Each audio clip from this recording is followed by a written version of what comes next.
이번에도 내가 잘난 척을 했던가. 조심하자. 그래 남보긴 그럴 수 있지 싶어 신경 쓰며 겸허하게 살았습니다. 사실 아닌 말로 우리 부모님은 못났다면 못난 축에 드십니다. 배움도 짧으시죠. 그런데 어떻게 부자가 되셨냐? 그것이 미스터리입니다. 저도 신기해요. 안 될 놈은 엎어져도 뒤통수 깨진다는 말이 딱 반대 상황으로 우리 부모님은 그냥 목돈 생기면 작은 땅이라도 사셨답니다. 농사 지으시려고요. 부모님의 그저 작은 반 한 떼기, 작은 눈 한 떼기라도 가지고 싶으셨다고 합니다. 그런데 그게 불쑥 재개발이 된다며 엄청나지는 것이죠. 요즘 말로 치면 여기저기서 소문 듣고 몰리는 상장 주식도 우리 부모님은 그게 주식인 줄도 모르고 그저 부탁한 지인 믿고 듣도 보도 못한 회사에 돈을 홀랑 다 퍼부어서 남들이 다 속았다고 할 적에 설마 하고 있다가 돈벼락에 앉는 일이 2번이었습니다. 물론 우리 부모님 꼬드겨 투자하게 한 지인은 어디서 뭐하는 줄도 모릅니다. 고맙다고 인사하려고 연락해보면 잠적한 상태죠. 아마도 우리 부모를 도우려는 것이 아니라 애초부터 속이려는 목적으로 알선 수수료 뜯어먹거나 자기 주식 떠넘긴 모양인데 주식의 주자도 모르는 부모님은 당연히 가슴을 쓸어내리며 얼른 정리하고 그저 눈에 보이는 게 최고다. 작은 상가 건물 매입하면 또 바로 아파트 단지 들어와 땅값만 몇 배를 받을 정도로 불어났습니다. 어디 변변한 기업이나 직장에 적을 두신 분들이 아니라 저는 불법적으로 돈을 번 사람들의 딸이란 오해까지 받았습니다. 제게 돈놀이 운운하는 아이들이 우리 엄마 아빠를 본다면 무슨 생각을 할지 모르겠습니다만 우리 부모님은 행색 보고 부자라는 거 짐작도 못할 정도로 수수하게 하고 다니세요. 배움은 별로 대단치 않지만 우리 부모님은 검소하지만 누추하지 않고 화려하지만 사치스럽지 않은 백제온조왕의 궁같은 분들이시죠. 그 덕인지 저 역시도 하고픈 거 다 했다고 말하지만 공부나 악기하고 싶다 하는 것에 투자받는 것이지 옷이니 화장품이니 사치품에는 관심이 별로 없습니다. 아버지가 언젠가 얻어먹을 때는 언제고 뒤에서 애들이 험담하는 것에 씩씩대는 저를 무릎 꿇리시고 말씀하신 적이 있습니다. 사람은 언제나 겸손해야 하며 돈은 잠시 우리에게 머물러 있는 것이지 영원히 우리 것이 아니라고 말이죠. 그 말씀을 들으며 조금 충격을 받기도 해서 저 자신에게는 조금 인색하고 남에게 베풀면서 손해보는 게 편한 사람으로 큰 것 같습니다. 저 어릴 적만 해도 양로원, 고아원에 봉사하고 기부하시던 부모님은 오래 봐왔던 몇몇 군데에서 횡령 사건을 당하시곤 마음의 상처를 입으신 후로 고등학생 될 무렵 유기동물 보호소에 현물 기부와 무용고자분 남골당에 모셔드리는 것으로 방법을 돌리셨습니다. 아버지는 이리 말씀하시더군요. 훈아, 참 돈이 뭔지 없으면 아쉬운데 참 무서운 거다 이거. 절대로 이것에 먹히지 않아야 한다. 그렇다고 또 경멸해서는 안 되지. 한 푼, 두 푼 소중히 여겨야 한다. 잔돈 10원 받았다고 냅다 버리면 절대 부자 못 된다. 집회도 늘 가지런히 얼굴 열 맞춰 잘 모셔두고 쓸 때는 좋은 분께 가십시오. 정중히 건네드려야 한다. 내 손이 그리워서 다시 찾아오시길 바리다. 돈을 대하는 우리 부모님들의 태도는 못살 적이나 잘 살 적이나 변함이 없었습니다. 그런 부모님들이 좋은 곳이라 생각하고 그 귀한 돈 내드린 것인데 낼름 주인에게 안 가고 중간에서 가로채니 상처가 많으셨죠. 사기당하고도 안 느끼시던 인간 혐오증에 한동안 마음 고생하시다 안 된 분들 찾다 보니 무용고자 챙기기였습니다. 보통 그렇게 분류되신 분들은 유종 역시 살기가 팍팍하여 장례비 때문에 나서지 않는 경우가 많다고 하죠. 연고자가 있고 연락이 되는 경우 시신 인수 여부를 묻는데 거부 의사를 밝히면 무연고, 사망자 시신 위임 서류에 서명을 하고 무연고자로 확정되는 것이죠. 부모님은 이런 유족들을 지원해서 납골당으로 모시는 작업을 하시게 된 것입니다. 가신 분도 가신 분이시지만 인수받지 못하는 마음이 오죽하냐는 것이었죠. 서로 얼굴 보지는 않지만 도움을 청해받는 분들은 가신 분에 대한 최소한의 애정이 있는 것이니 그로써 족하다고 하셨습니다. 아, 저는 여자지만 남자 이름입니다. 김훈, 한자로 진라팔훈으로 악기 이름입니다. 흔히 오카리나라고 하죠. 흙으로 빚은 듯이 살며 소리처럼 맑게 살라고 지어주셨는데 이름 때문에 곤혹스러운 일이 한두 번이 아니었습니다. 남동생 이름은 경입니다. 경세경. 이것도 악기 이름입니다. 그 우리나라 전통음으로 만든 악기도 되고 기도할 때 울리는 종도 경세죠. 다 좋은데 동생이랑 저랑 순서를 바꿔주셨으면 더 좋았을 뻔했죠. 저는 여중여고를 다녔는데 외자에다가 남자 이름 훈이라 한 번 들으면 잊을 수가 없는 이름 때문에 소심해선 버틸 수가 없는 환경이라 본의 아니게 절로 이름처럼 담대한 남자같이 자란 것 같습니다. 제가 남편을 만난 것은 대학에서였죠. 남편은 한 살 어린 신입생이었습니다. 아무래도 오리엔테이션 방배정에 여자 이름 사이에 제 이름이 끼어 있어서 관심 있게 지켜본 모양입니다. 제가 남편을 처음 봤을 때 제일 마음에 들었던 게 시원시원한 거, 생각과 판단을 할 때 고민 시간 5초 컷이었던 것입니다. 모든 신입생의 골칫거리 시간표 짜기를 도와주던 저는 전공 강의 때문에 어긋난 교양 수업으로 골머리 중인 신입생들을 귀엽게 쳐다보고 있었습니다. 뭐 아니면도 월요일 아침 일찍 오느냐 아니면 금요일 마지막 강의라며 버티느냐를 놓고 다들 일생일대의 고민에 빠져 허우적거리고 있을 때 느낌표 하나 띄우며 생각하는가 싶더니 바로 체크하고 신청 내는 녀석이 유독 시선을 사로잡았죠. 굳이 묻지는 않았지만 매 월요일 아침마다 자판기 앞에서 커피 홀짝이는 녀석을 보았으니 아침으로 밀어붙인 모양이었습니다. 뭔가 생각이나 판단이 짧다 싶어 저도 모르게 뺀질이과로 분류했는데 제가 4학년이 되도록 다른 남자 동기나 후배가 가는 군대에 가지라나 물으니 면제되었다는 겁니다. 이유를 물으니 세상에 디스크라죠. 놀다 다쳤고 나면서 살짝 비웃었는데 글쎄 녀석이 공부하느라 책상에만 앉아있다가 디스크가 생겼다는 겁니다. 그런 사람 보셨어요? 저는 처음 봤어요. 그 이야기를 듣고 녀석을 보는데 어찌된 일인지 얼굴에 막 후광이 비추는 겁니다. 공부하다 디스크가 생기는 모범생이었다니 저렇게 뺀질거리게 생겨서 이게 웬 충격적인 사건이냔 말이죠. 에이, 훈이 누나 모르셨어요? 진우 저 녀석 3년 내내 장학금 놓친 적 없어요. 보기하고 다르죠. 저희도 과탐 누구냐고 조교님한테 물어봤다가 깜짝 놀랬다니까요. 자식이 생긴 건 뺀질 새님 같은데 말이죠. 한턱 쏘래도 공부해야 한다고 내빼요. 집에서 지원을 안 하니 어쩔 수 없는 거라나. 밉상이에요. 암튼 과대하라고 해도 시간 없다고 거절하고 얌생이에요 저 자식.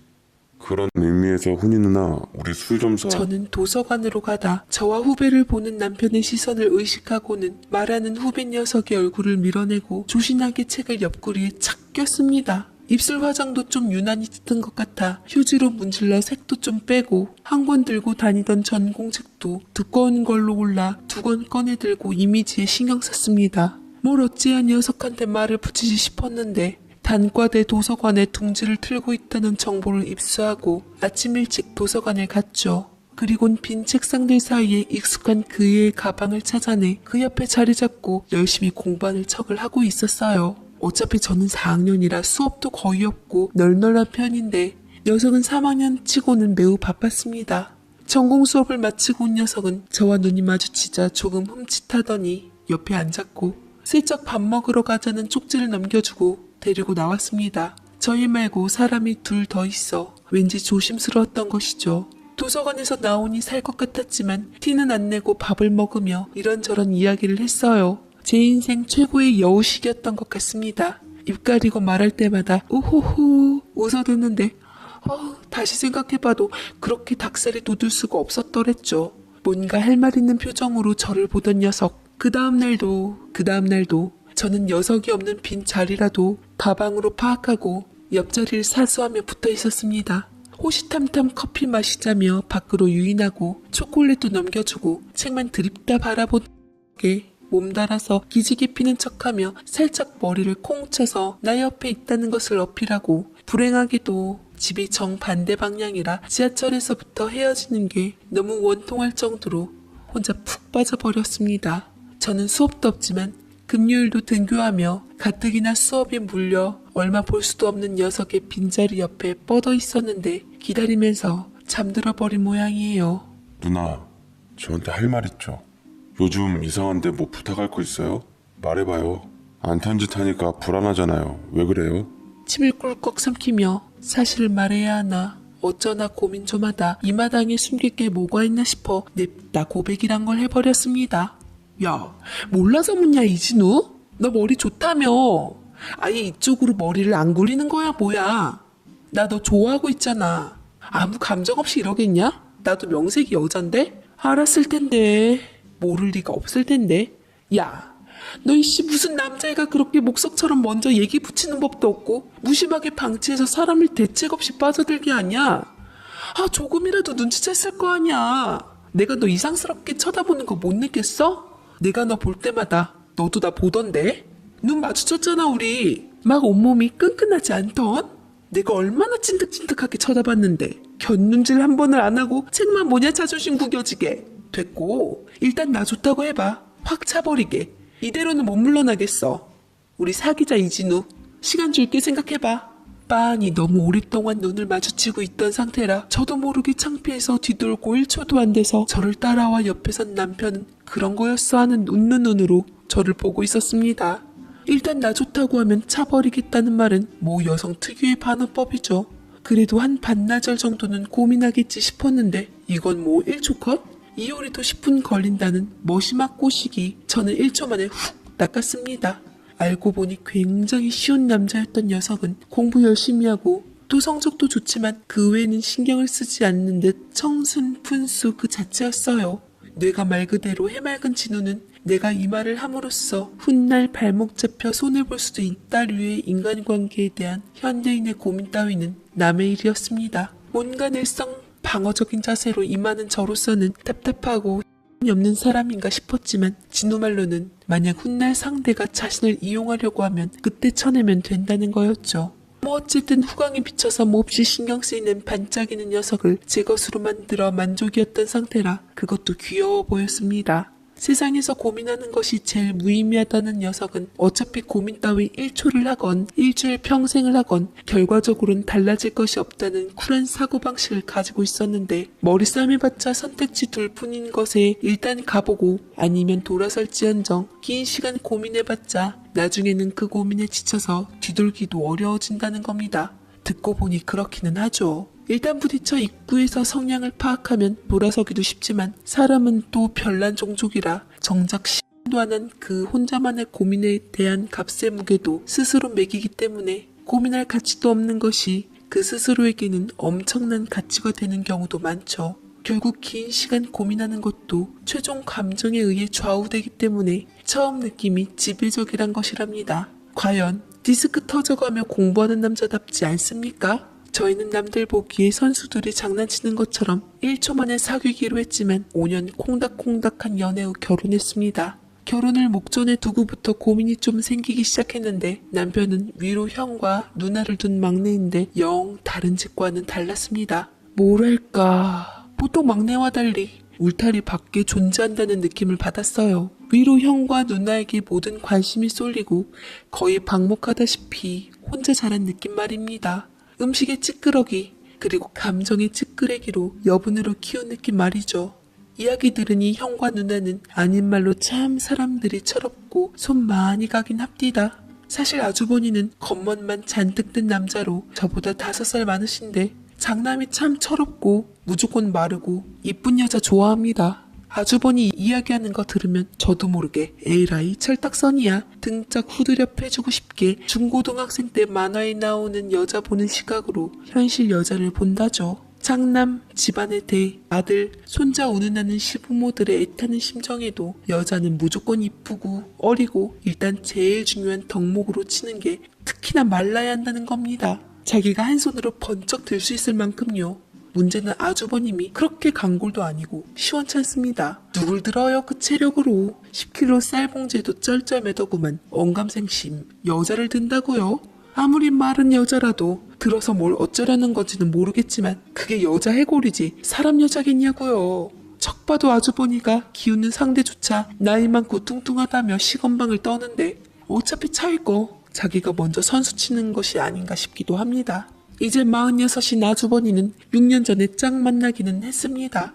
지금 32인 여자분으로 요가 강사라고 하는데 요가 강사 다들 아시죠? 뼈밖에 없습니다.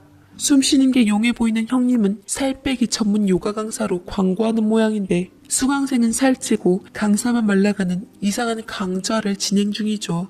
손에 굳은 살이 배겨있는 것을 보니 먹고 토하는 식이장애가 있는 모양인데 그것도 모르고 시부모님들은 이제나 저제나 손주바라고 있습니다. 아이는 포기해도 살찐 여자는 싫다는 아주버니는 몸이 약하다는 핑계로 걱정은 걱정대로 약은 약대로 철철히 받아챙기고 있습니다. 누나분은 지방 저쪽으로 시집 가셨는데 이기적이고 철없어요.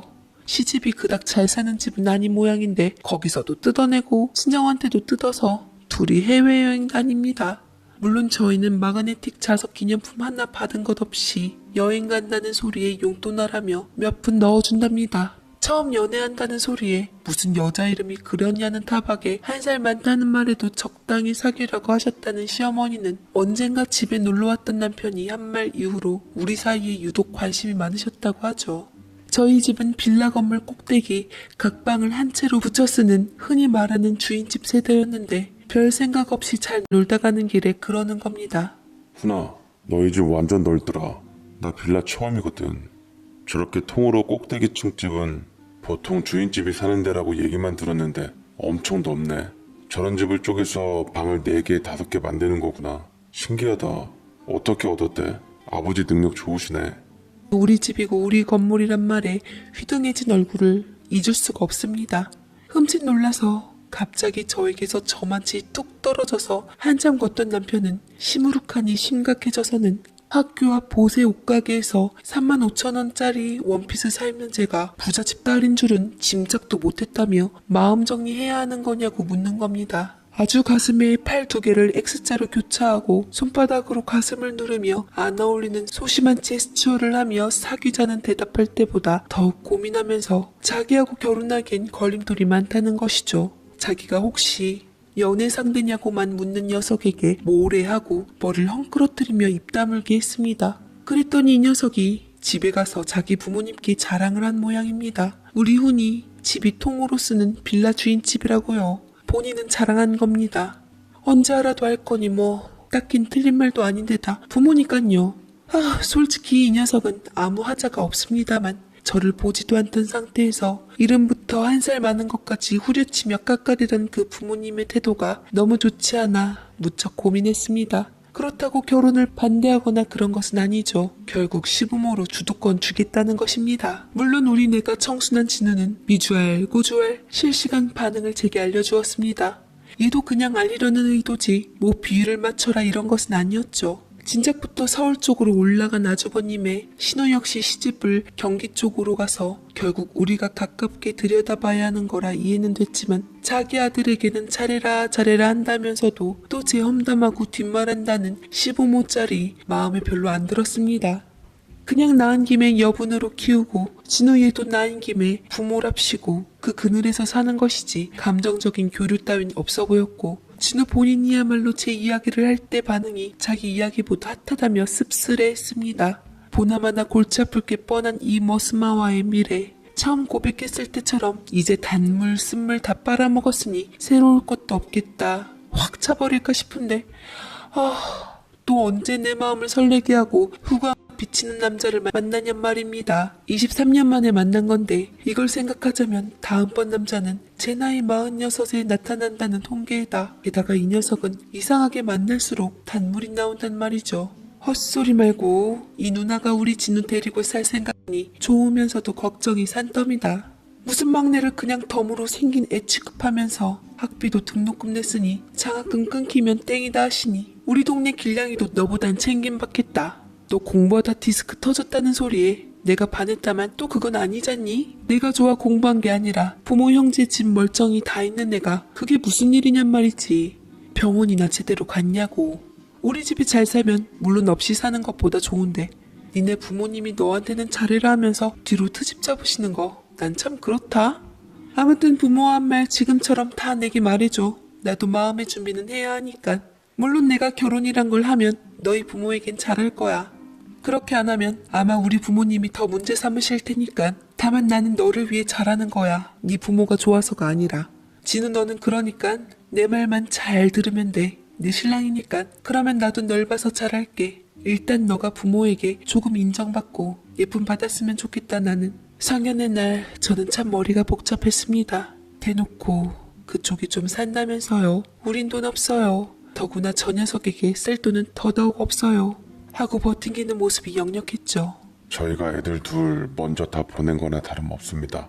우리 큰애 10년 전에 서울로 올려보내면서 신혼집 겸 집을 한 채 사줬죠. 요즘은 일단 집이 있어야 장가도 쉽게 가는 세상 아닙니까? 그 애가 장남이죠, 장남. 혼자 살게 둘 수는 없잖아요. 그래 우리 집 기둥뿌리 2개 뽑았죠. 서울 집값 좀 비쌉니까? 우리도 없는 집 아니지만 참 힘듭니다. 그래도 거기 제법 집값 올랐어요. 앞으로 오르면 올랐지 내려가진 않을 거랍니다. 마침 잘 샀지 뭡니까?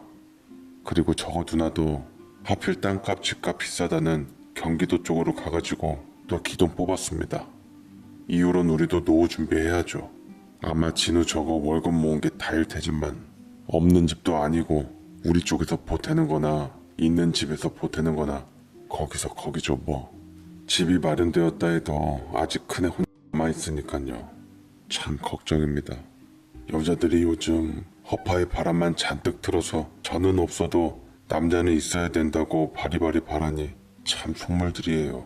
그렇게 결혼한 저는 또 가까이 사는 유일한 자식이라며 신혼집도 자기 집 근처 바라시는 대로 10분 거리에 차렸습니다. 친정 부모님은 우리가 있으니 바라시는 대로 하고 또 훈이 네가 좋다는 사람이니 억울해하지도 머릿속으로 계산하지 말고 이왕 할 거 기쁘게 하라고 하셨습니다만 속이 좋을 리는 없으셨을 겁니다. 참 남들은 있다고 하면 비위 맞추던데 오히려 없는 유세 당당히 하시니 머리가 복잡했어요. 남편은 전공 살려 화학회사에 다니고 저는 집에서 번역일하며 아르바이트 하기 때문에 쉴 틈이 없었는데 시댁일로 눈코 뜰 새 없이 바빴습니다. 남편은 제게 미안했는지 슬쩍 말을 붙이더군요. 이상해 자기야. 나는 분명히 우리 집안 쌍놈의 집안으로 알고 있거든. 할아버지 시대에 족보 샀다고 했던 거 분명히 들었는데 말이지. 그런데 제사는 꼭 지낸다고 그냥 다그쳐서 내려오는 거야. 몰랐지? 아, 내가 이야기 안 해줬구나. 미안해. 요즘 진짜 양반가는 단촐하게 예의만 갖춘다는데 우리는 쌍놈의 집안이라 자격지심에 이것 봐라 하고 차린다. 나 때문에 괜히 고생한다. 제가 결혼 4년 만에 가진 아이로 배불러 있는 상태에서도 온종일 빨빨빨빨 음식 준비한 제사상. 이제 결혼 앞둔 상태에 연애도 못하게 기어이 부른다며 입이 대빨 나와 내려온 아주버님은 조선통신사처럼 떠받들려지며 배고프다는 말 한마디에 절 몇 번 하고 끝마쳤습니다. 이거 먹어봐라 저거 먹어봐라. 아주버님 자리로 놓이는 고기와 조기, 내 신랑 앞에 놓인 김치와 나물을 번갈아 보면서도 그래도 신랑 얼굴 봐서 참자 했습니다. 시부모님들은 10분 거리 우리 집으로 점심 저녁 드시러 거의 매일 오세요. 그 행차는 기본이고 어디 갈 일 있으면 픽업 기사를 해야 했고 저는 군소리 없이 해드렸죠. 그러나 여전히 신랑 대우는 달라지지 않더군요. 만족이란 걸 모르시는 시부모님이 어느 날은 저희 부모님에게 바라는 뉘앙스 가득한 발언을 신랑이 탁 잘라버렸습니다. 그게 10분 거리 우리 신혼집 오고 가기 불편하니 자기들도 차가 있었으면 한다는 것이었죠 아마. 그런데 두 분은 운전 못하십니다. 고로 말은 생략되었지만 기사까지 바라신다는 거죠. 남편은 거두절미하며 말 끊고 지 부모에게 단도직입적으로 얘기하더군요. 참 대단들 하시네 진짜. 장인어른요 20년 된 소나타 3 타고 다니세요. 누울 자리를 보고 다리를 뻗으세요. 장인어른이 부자로 사시는 거 가만 보면 복 받으신 겁니다. 어머니 아버지는 뭐를 고차원적인 분들이시죠. 뭘 한다고 차를 바래요. 운전도 못하시는 분들이. 기사도 뽑아달란 소리예요 뭐예요. 안 그래도 임신한 며느리 집에 밥 먹으러 오는 것도 귀찮아 오라가라 하는 거 미안하지도 않아요? 사돈네한테 차 사바칠 만큼 훈이가 하자 있고 딸려요? 막말로 오히려 이쪽에서 사바쳐야지.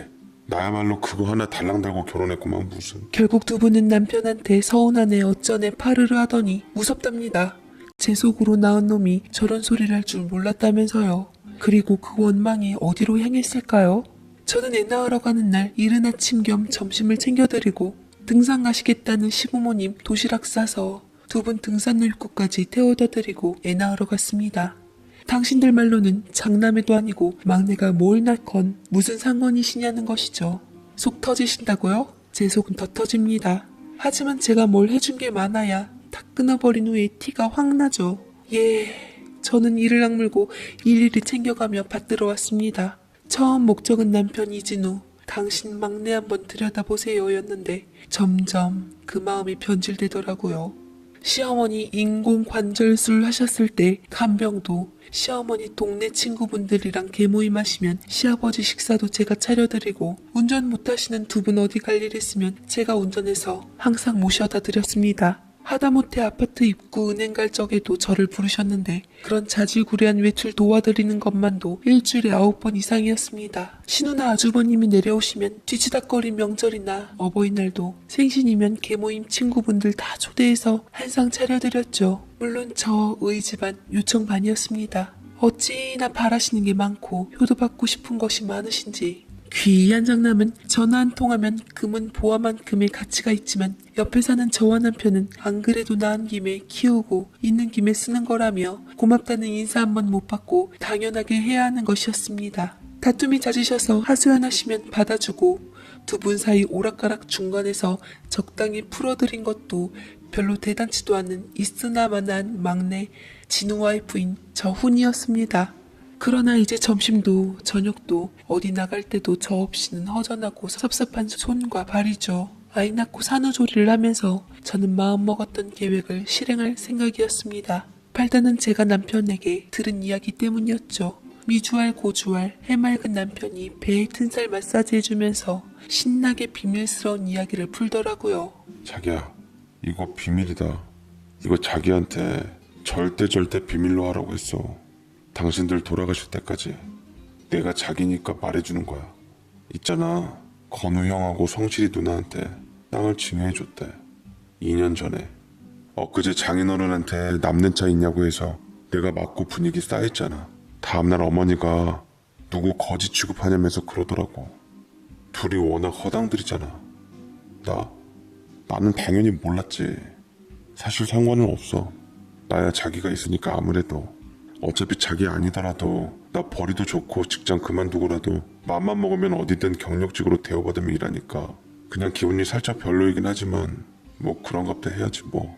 바로 단지 앞에 있는 슈퍼 갈 적에도 절 부르는 양반들이 몰래 뒤로 음흉하게 말 한마디 언질도 없이 그러신 것에 저는 배신감을 느꼈습니다. 일단 남편에게 나 기분 나빠서 이의 신청 좀 하겠다 하니 그러라고 하더라고요. 다음날 무거운 몸을 이끌고 모시고 와서는 점심 드시는 시부모님께 살짝 운을 떼었습니다. 어머니, 저 신랑한테 이야기 들었는데 서운하네요. 저도 이 집 식구인데 아주버님이랑 형님한테 증여한다고 이야기하시면 어차피 그러려니 했을 텐데 그게 뭐라고 저를 따돌리시고 저한테는 죽을 때까지 비밀이라고는 또 왜 하셨을까? 기분이 참 그래요. 그 돈 없어도 그만이고 부모님들 돈 아니라도 신랑 벌이로 충분해서 돈 탐내본 적도 없는데 왜 사람 이상하게 만드세요? 솔직히 어머니 아버지 모시고 다니며 제가 돈 한 푼 받았어요? 오히려 돈 쓰고 다녔어요. 얼마나 대단한 금액인지 모르겠지만 주신다고 해도 아마 안 받았을 거예요. 그런데 하루에도 점심 저녁 모시러 가고 모셔다 드리는 저한테 어떻게 그렇게 고의적으로 숨기세요? 시어머니가 얼굴이 시뻘개지셔가지고 하며 국물을 떠 잡수시며 말씀을 피하시자 멀쩡한 줄 알았던 시아버지가 그러시더군요. 이 말 이후로 저는 신랑 얼굴 봐서 하는 며느리 질의 무의미함을 깨달았고 언젠가 될지 모르지만 딱히 예정 없어 혼자 준비하던 디데이 일정을 앞당겼습니다. 얘가 큰일 날 소리라네. 며느리는 며느리, 남인 거야. 네가 가족이냐? 우리 유산에 너는 관여할 자격 없다. 진우 저것도 그러려니 넘기는 일에 네가 뭔데 주제 넘게 나서냐? 서운해할 것도 없고 시부모 앞에서 따져 물을 것도 아니다. 너 어차피 받을 생각도 없다며. 너네 친정 잘 살잖아. 니네한테 뭐하러 말하냐? 내가 내 새끼한테 나눠주는 것을 너한테 허락받으라는 거야 뭐야? 너야말로 왜 쓸데없는 분란을 만드냐? 장남하고 장녀가 잘 살아야 하는 거야 어느 집안이고. 진우 저게 독해가지고 형이고 누나고 훅 치고 나가고 지영 결혼하기 전에 기어이 너희 애 먼저 낳는 것도 나는 마음에 안 든다. 지영 날 잡았으니 이왕 기다리는 거 그 집 낳고 나오면 좀 좋아? 아버님의 내 새끼에는 남편은 포함이 안 되는 겁니까? 묻고 싶었습니다만 받고 안 받고 문제가 아닌 것을 내 새끼 우는에 남편은 쏙 빠진 데다 두 분 수발을 다 들은 저에게 가족 아니라고 시부모님이 직접 선언하셨으니 저도 홀가분하게 시부모님 남을 선언했습니다. 그런 소리를 하셨어? 나는 그래도 너한테는 다르게 대할 줄 알았는데. 훈아, 그만하자 우리. 나도 사실 나만 쏙 빼고 주고받고 그거 2년 후에야 말한 거 섭섭해. 돈 문제보다도 그냥 나는 원래 그런 소외감에 익숙해서 덤덤하게 살았지만 자기한테까지 그러실 줄은 몰랐어. 그러면서 사돈한테 차 사달라는 건 또 뭐야? 나는 무슨 말을 해도 존중해. 자기 할 만큼 했어. 그만해. 이건 고민할 가치도 없이 모든 면에서 자기 편이고 자기 의사 존중해. 친정 부모님은 처음에는 콩가루 집안 만들 거냐, 집안 망신이라고 노발대발 하셨지만 사정을 다 설명드리고 그래도 나를 시집 귀신이니 출가 외인이니 하면 친정과도 인연을 끊겠다 완강하게 제가 그동안 한 수발 목록을 죄읊었습니다. 내가 제일 기가 막힌 대목이 뭔 줄 알아? 이 양반들 단지 안 마트 갈 때도 나 부르는 양반들이 몰래 종종거리며 징여 작업을 한 거야. 그리곤 그날 돌아가는 길에 나를 근처로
데리고 나오라고 불렀어. 내가 어렴풋이 기억하거든. 2년 전 무렵에 뜬금없이 법원길 근처로 부르더라고. 거기 근처에 세무소랑 세무로펌들 있잖아. 웬일이냐고 묻는 나한테 입 뻥끗 안 하고 저 사람과 나를 2년 넘게 따돌린 거야.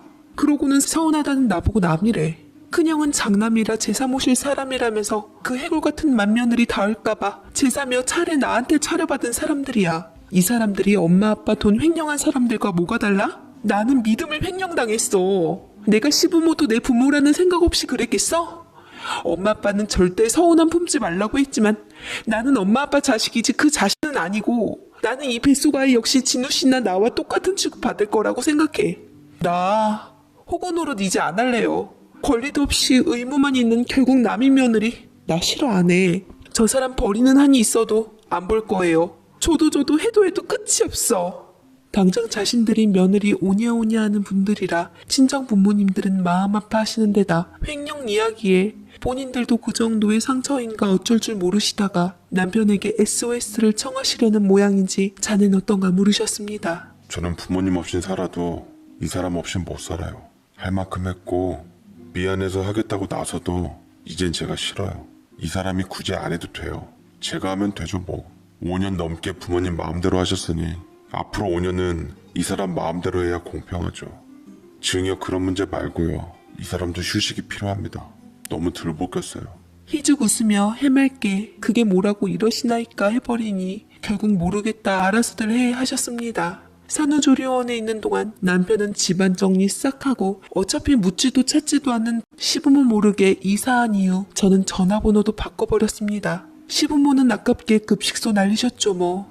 하루에 두세 번씩 모셔다 드리고 모셔오고 밥 안 차려드리니 시간이 철철 남는 느낌입니다. 명절 제사 시즌이 되자 막내면서 첫째 며느리 노릇했던 제가 연락도 안 돼 집도 이사해 아들 닥달해도 독립군 투사 마냥 입국 다물고 가르쳐주질 않으니 죽어도 나 혼자 준비 못한다. 아주버님 붙들고 쳐내리고 좀 내려와라 하신 모양인데 아주버님네는 제삿날 아예 내려와 보지도 않았다고 합니다. 남편에게 그래도 들여다보라고 등 떠밀어 보냈더니만 붙들고 저만 찾는 통에 밥이 어디로 들어가는 줄도 모르겠다더니 기어이 배탈이 났죠. 남편도 시부모의 무관심에 길들여졌고 따로 시부모들의 감정의 공유를 바라는 사람도 아니지만 아들 두고 저를 찾으며 들들 볶이면서 나름 감정 정리가 된 듯 싶었습니다. 저와 연락이 안 되자 퇴근 이후 집에 있는 남편에게 전화를 해대시는데 원래 살가운 관계가 아닌데다 스스로 저지른 일들이 많으시니 손주 보고 싶다며 낚는 것도 안 통합니다. 저희 4년 만에 애 가졌다는 소식에 쓴 입맛을 다시며 첫째가 나을 때까지 기다리지 못하고 기어이 일을 천리하시던 분들이셨으니깐요. 저 역시도 그때는 한 귀로 흘려듣고 넘겼지만 이젠 아니죠. 며느리는 남이니 시댁유산에 일절 관여할 군번이 아니라는 분이셨으면 며느리도 손님 대우를 하셨어야 합니다. 빼아빠 낳은 딸에게도 못할 부탁해가며 즐겨 사용하시고는 의논도 안 하시나 서운하다는 투정에 곧바로 너는 남 시전하시니 남 대접조차 못 받은 저는 억울하죠. 그렇게 당당하게 제 집에서 점심 저녁 급식 드시며 자원봉사자 취급이시니 더욱 생각도 하기 싫었습니다. 다음 명절날 증여세는 너희가 내라 마라 티격태격하고 겨우 내려왔다던 아주버니네는 얌전히 전을 붙이는가 싶던 형님이 갑자기 눈을 뒤집어가며 전을 다 집어먹고 화장실로 가 토해내며 시부모님의 원성을 들었다고 합니다. 아주머님이 형님 시기장애를 익히 알고 계셨던 모양이라 괜찮다고 원래 그런 거라고 달랬지만 저러니 빼짝꼬라 애가 안 들어서지 원성에 처음으로 전을 사서 차례를 모셨다는데 아수라장 속에 저만 찾으니 다음 명절에는 가라고 등 떠밀어도 안 갑니다. 친정집 가려고 차 타면 조수석에 냉큼 들어가 앉아 버티고 있어서 한참을 실랑이 하고 보냈는데 얼굴만 비추고 왔는지 친정집에 가 얼마 안 있으면 쪼르르 따라붙습니다. 아주버님이 제사 앞두고 음식 어떻게 할 거냐며 따지는 전화를 하자 신랑도 형이 장남이지 않냐며 언성을 높였습니다. 야, 너 형수 봤잖아. 음식을 보면 눈이 돌아가는 거. 걔 그 몸매가 그냥 나온 줄 아냐? 근데 음식을 보면 기름 냄새 맡다 보면 그냥 식욕이 폭발해버린다고. 나 살찐 여자 데리고 못 산다. 결혼 3년 동안 몸무게 5kg나 더 뺐어. 그런 여자 없다. 내가 그 눈물 나는 노력 지원은 못할 망정 거기에 앉혀놓냐 말이지. 애 낳으라고 엄마 아빠 난린데 걔가 음식 토하고 그러는 걸 들켜버렸잖냐. 난 아직은 얘랑 헤어질 생각 없다. 네가 재수씨 잘 달래서 가라. 내가 재수씨한테도 나눠볼 생각을. 근데 너넨 어차피 그거 받아봤자 뭐. 아니 기분이 그게 아니지. 알았으니까 재수씨 살살 달래서 다시 좀 잘 해봐라. 노인네들 하루에 12번씩 징징대고 내가 죽겠다 임마.